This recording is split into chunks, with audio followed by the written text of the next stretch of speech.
40 কদম যখন আত্মীয় স্বজনরা লাশটাকে কবরের মধ্যে দিয়ে 40 কদম চলে যায়, তখনই ফেরেশতা চলে আসে। প্রথম প্রশ্ন, তোমার রব কে? আমরা বলবো আমাদের রব আল্লাহ। দ্বিতীয় প্রশ্ন, ওমা দীনু, তোমার ধর্মের নাম কি? আমরা কি বলবো?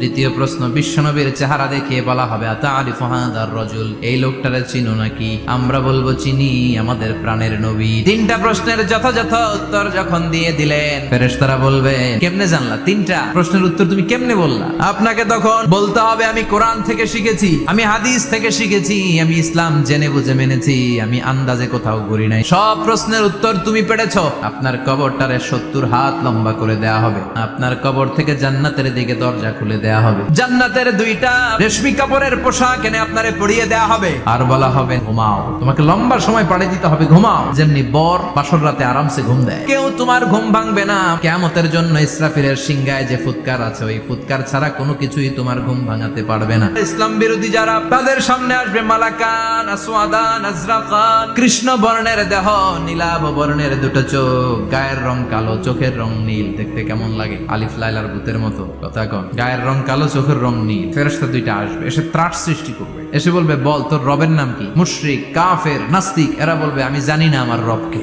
আহা, শেষ, সব শেষ।